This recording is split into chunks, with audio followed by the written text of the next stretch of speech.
Good morning. Is it still morning? Yeah.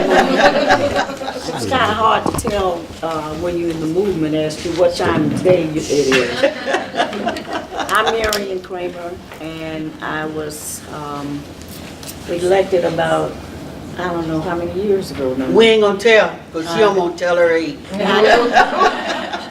I'm 73 years old. I only have 8 children and 8 grandchildren.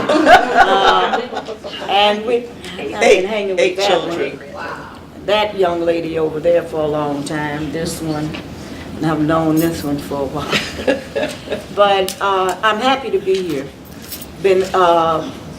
And we came, although we had lost one of our warriors, who was one of the organizers of the Friends of WRO. And she's been in welfare rights since its beginning. Yes. So, you know, I've been out here over 60-some years. I was in the civil rights movement, from the civil rights movement to fighting for housing and everything else, and organizing in Detroit at one time under Saul Alinsky, who I couldn't stand. And, you know, so it just goes on, and from there I was helping to set up welfare rights. Because a lot of us came right out of the civil rights movement, went right into other movements. And we used the skills that we had attained from the community and what have you to help build in these different areas. I'm originally from Baton Rouge, Louisiana, which is Port Allen. Hey, girl. Hey, yeah. And then we had to leave that area because my grandfather had to leave Louisiana after retaliating because this young bartender thought he was his properties. But on the other hand, you learn a lot from that. My mother kept us in the movement, and then she told me when I went to Southern University, I don't want you down at Southern University participating with your cousins. And end up, and I said, that's strange coming from a woman that have kept us in the movement, you know. But she was proud of us after that. But, you know, we could talk about that all night long. What I want to talk about is Michigan right now. And looking at the climate that we're in right now, not only just in Michigan, but throughout the world. My husband was an organizer in the labor movement, General Baker, who passed away about 4 years ago. And I was constantly with welfare rights. And together we would compare different cases and everything else late at night when we were trying to get some sleep. But on the other hand, we saw the need in order for our children and other children to have a decent life, that we were going to have to help change this society. Yes, I'm an activist, but I'm a revolutionary. All right. And I study all the time. We're constantly, you know, in welfare rights, we're going to study the policies. At the same time, we're going to study the objective situation and what strategy and tactics we need in order to move forward. I respect these women up here because our job in working within the field that we're working in now is a hard thing. You want to change the world fast, but you can't do it. So, you know, we join in to we fight, we fuss. We don't fist fight because we save that for outside. But I love all these women, you know, and I've been knowing Pat and all of them for a long time. And I've learned from each and every one of them. And I'm proud to say that the people that elected us to represent them are poor people. And we try to do the best that we can and hope that they are continually joined. Right now in Michigan, we're in a hell of a fight. Back in the late 90s, the chairperson of Michigan Welfare Rights, Maureen, and I were sitting in our office, and we were constantly getting a lot of flow of people coming in having problems with the utility companies. And I said, Maureen, if we stop and look and do a full intake, I bet you they have problems with water. She said, why you think that? I said, let me get on my training hat again. Because usually when a person comes to their office saying that they got problems with something, they have other problems that they are covering up because they feel that the threat of their children being taken. Same thing Pat was talking about. Taken is a danger to them. So therefore, when we began to investigate, we found out the majority of the folks that were coming in did have children and their water was turned off. And they refused to go down to the water department because they were afraid that children would be snatched. So we had to take that fight up again. So, you know, it's a growing thing. They will take your children. They will break your family completely up. They took my niece's children because she ended up with being paranoid schizophrenic. And here I am, my husband and I, bragging because we didn't have no more children at home other than to visit. We ended up with 3 babies. 3 babies. Well, now they're at the age of 17, 18, and 22. You're almost there. Almost there. I'm not bragging no more. I brag and they come in the back door. But at the same time, you learn a lesson. And that lesson is they will pay someone else to take care of your children and divide them up.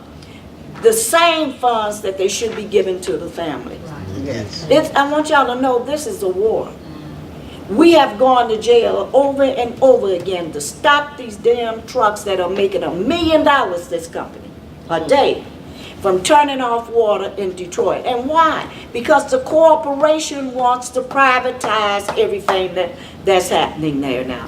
And 2, because they don't need people to produce no more. This is a slow way to be able for urban renewing them out of the areas that they want. They have been wanting the water from Highland Park, the birthplace of the assembly line, for years. For years, and we tried to tell the people that, but people don't listen. They got to fall in the well every time in order to get some wit in themselves. And we could talk all night about some of the creativity on the part of the people, and at the same time, the attacks that we have lost a lot in Michigan because of the state giving it, in essence, to private corporations. Under attack. That's right. People are dying in Flint. Right. People are slowly dying in Detroit, in Highland Park. Look, I can turn my water on some mornings and it smells like shit. Yeah. And if you don't believe me, come, step in. And people say, well, we'll get the bottled water. Well, you see Nestle?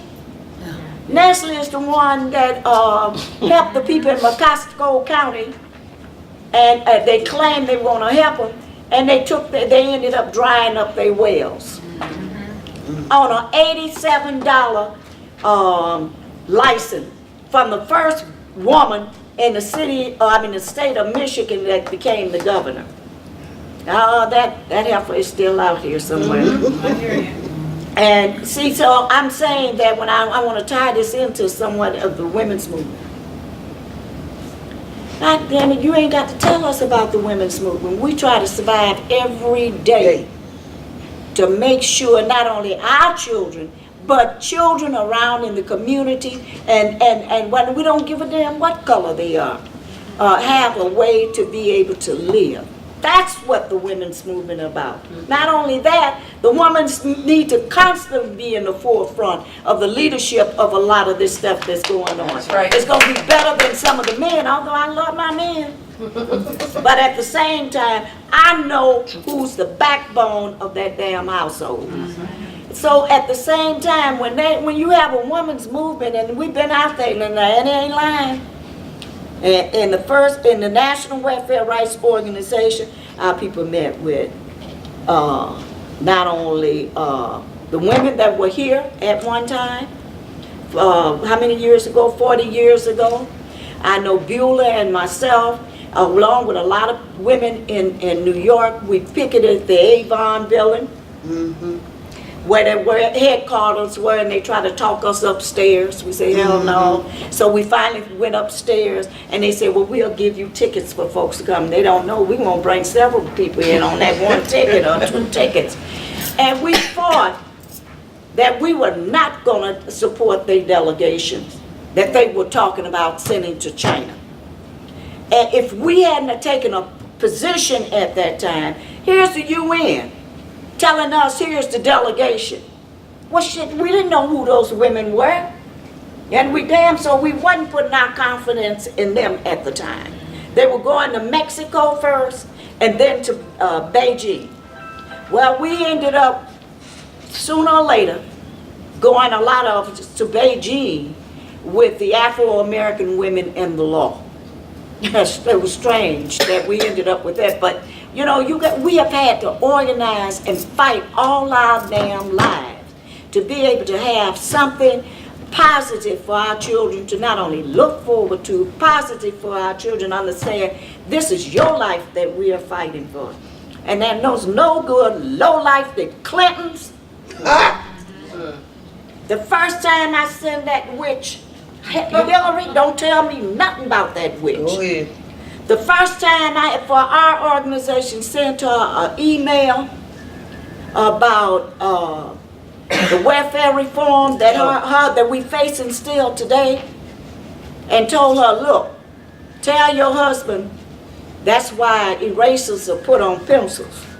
He needs to go erase his name off that bill.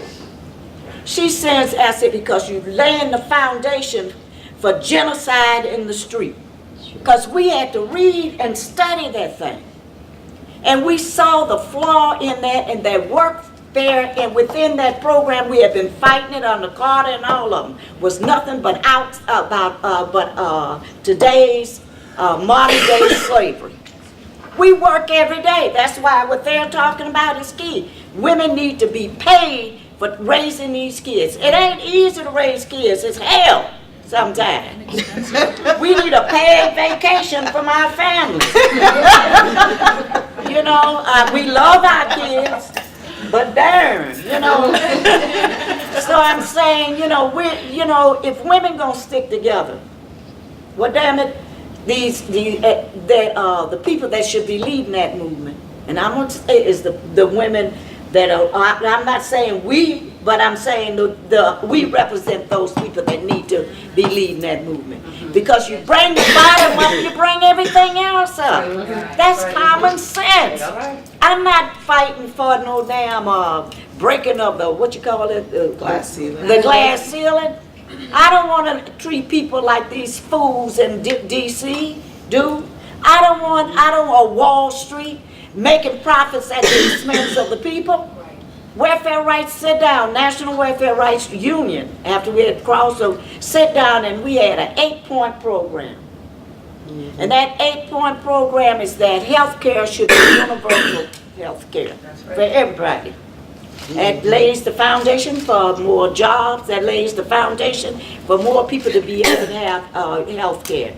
We said that education should be free from birth to death. And people say, y'all want some free water too? Hell yeah, if they can't pay for it, that's our water. Right, that's right. That's God our gives us water. And if you want to see a program that should be implemented everywhere, we left some back there for you.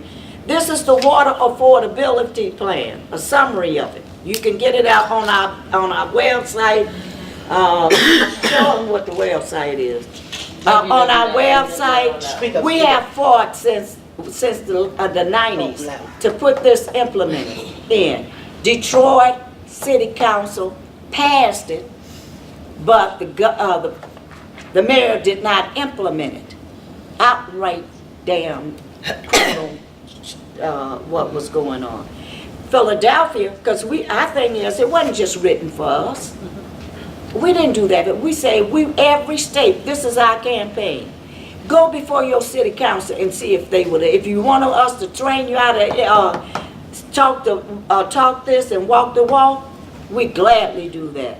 This plan is, we saying it's an international plan. Since that time, we have had couple of gatherings, and we've had people from all over the country and all over the world that have come, and all of us, you would not believe who is having problems with water.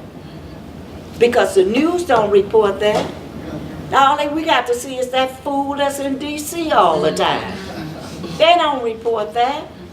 But we have a crisis that is facing us, y'all. Water, and I know I did. Water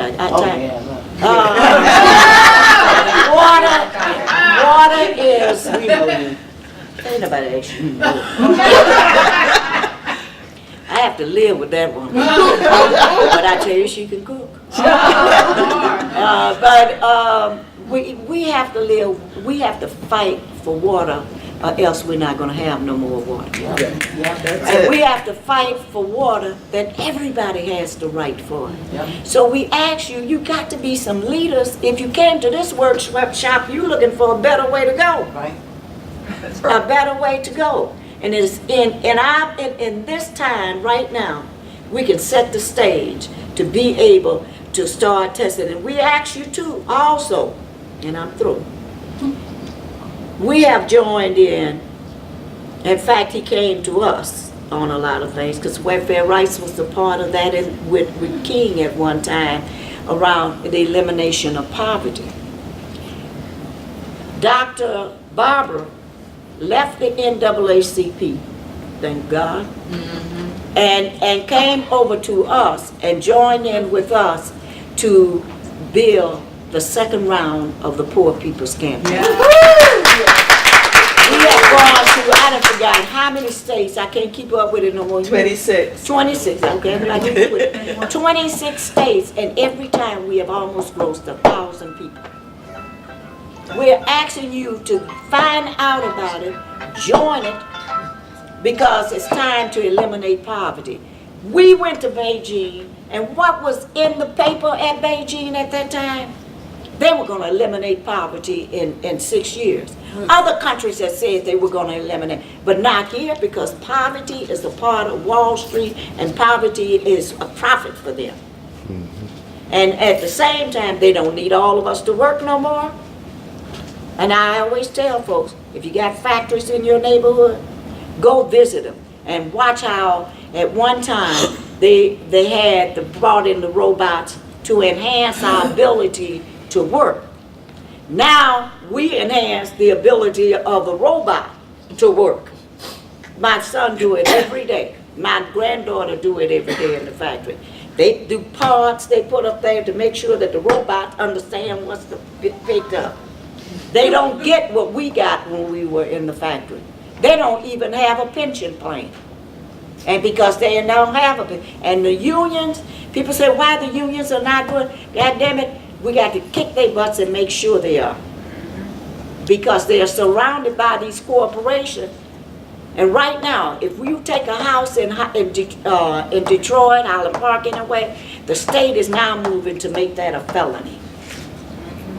Everything, we're living under fascism there, y'all. So we said, welcome to Detroit. We will give you a poverty tour and come to all our cities where you get a full rounded view of what's going on. And when you find out and talk to a mother of what it feels like when your child has been taken, it takes over a year sometime or two to get those children back. And do you know how that child is once they come back?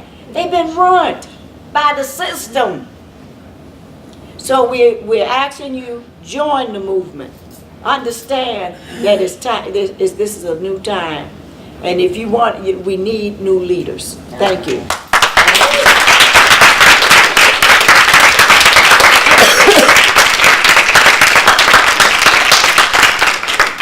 Thank you.